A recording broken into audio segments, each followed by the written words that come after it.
मरुत की संपत्ति से बृहस्पति का चिंतित होना। वैशंपायन जी कहते हैं, जन्मेजय, बृहस्पति ने जब सुना कि राजा मरुत को देवताओं से भी बढ़कर संपत्ति प्राप्त हुई है तो उन्हें बड़ा दुख हुआ। वे चिंता के मारे पीले पड़ गए और ये सोचकर कि मेरा शत्रु संवर्त बहुत धनी हो जाएगा, उनका शरीर अत्यंत दुर्बल हो गया। देवराज इंद्र ने जब सुना कि बृहस्पति जी अत्यंत संतप्त हो रहे हैं तो वे देवताओं को साथ लेकर उनके पास गए और इस प्रकार पूछने लगे, विप्रवर, आपको ये मानसिक अथवा शारीरिक दुख कैसे प्राप्त हुआ है? आप उदास और पीले क्यों हो रहे हैं? बताने की कृपा कीजिए, मैं आपको दुख देने वालों का नाश कर डालूंगा। बृहस्पति जी ने कहा, इंद्र, लोग कहते हैं कि महाराज मरुत उत्तम दक्षिणाओं से युक्त एक महान यज्ञ की तैयारी कर रहे हैं तथा ये भी सुनने में आया है कि संवर्त ही आचार्य होकर वह यज्ञ कराएंगे, किंतु मेरी इच्छा है कि संवर्त के आचार्यत्व में उस यज्ञ का अनुष्ठान ना होने पाए। इंद्र ने कहा, गुरुदेव, आप तो देवताओं के पुरोहित हैं, आपने जरा और मृत्यु दोनों को जीत लिया है, फिर संवर्त आपका क्या बिगाड़ सकते हैं? बृहस्पति जी ने कहा, देवराज, शत्रुओं की समृद्धि दुख का कारण होती है। मेरा शत्रु संवर्त समृद्धिशाली होना चाहता है, यही सुनकर मैं उदास हो रहा हूँ। तुम कोई ना कोई उपाय करके संवर्त अथवा राजा मरुत को कैद कर लो। ये सुनकर इंद्र ने अग्नि देवता से कहा, अग्निदेव, यहाँ आओ, मैं तुम्हें राजा मरुत के पास भेजता हूँ। उनकी सम्मति लेकर बृहस्पति जी को उनके पास पहुंचा दो। वहां जाकर राजा से कहना कि बृहस्पति जी ही आपका यज्ञ कराएंगे तथा वे आपको अमर भी कर देंगे। अग्निदेव ने कहा, मघवन, मैं बृहस्पति जी को मरुत के पास पहुंचा आने के लिए आपका दूत बनकर जाऊंगा और ऐसा करके आपकी आज्ञा का पालन तथा बृहस्पति जी का सम्मान करूंगा। यह कहकर धूममय ध्वजा वाले महात्मा अग्निदेव वहां से चल दिए। उन्हें आते देख मरुत ने संवर्त से कहा, मुनि, बड़े आश्चर्य की बात है कि आज अग्निदेव मूर्तिमान होकर यहाँ पधारे हैं। आज हमें इनका साक्षात दर्शन मिला। आप इनके स्वागत के लिए आसन, पाद्य, अर्घ्य और गौ प्रस्तुत कीजिए। अग्नि ने कहा, राजन, मैं आपके दिए हुए पाद्य, अर्घ्य और आसन आदि को पा चुका, इसके लिए आपको धन्यवाद देता हूँ।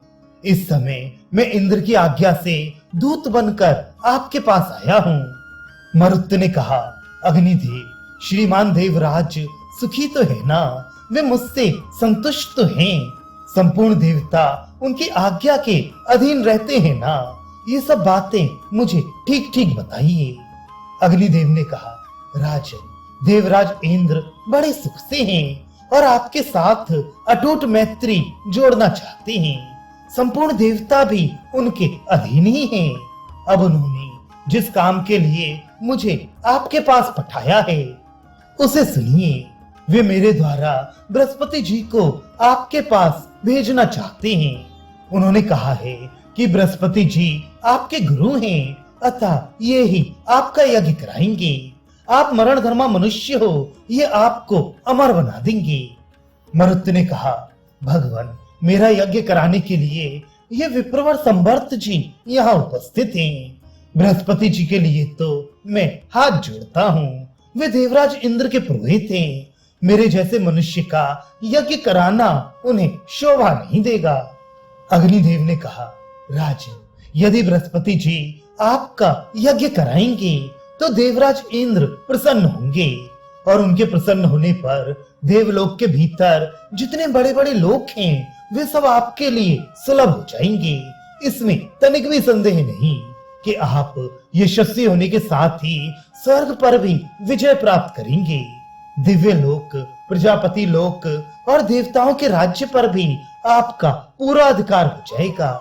संवर्त ने कहा, अग्नि, मैं तुम्हें सावधान किए देता हूँ। बृहस्पति को मरुत के पास पहुंचाने के लिए फिर कभी मत आना, नहीं तो मैं क्रोध में भरकर मैं अपनी दारुण दृष्टि से तुम्हें भस्म कर डालूंगा।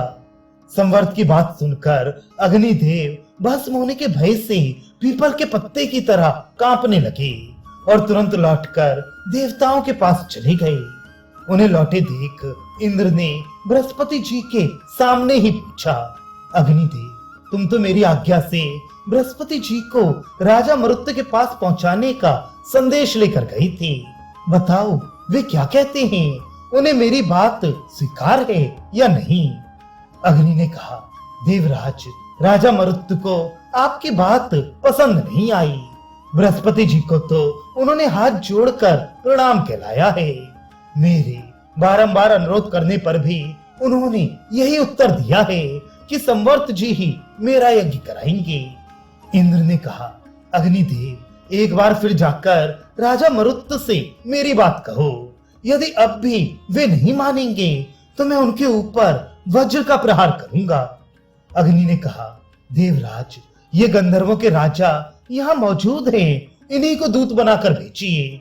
मुझे तो वहां जाते डर लगता है, क्योंकि ब्रह्मचारी संवर्त ने बड़े क्रोध में आकर मुझसे कहा था कि अग्नि, यदि फिर बृहस्पति को मरुत के पास पहुंचाने के लिए आओगे तो मैं क्रोध भरी दारुण दृष्टि से तुम्हें भस्म कर डालूंगा।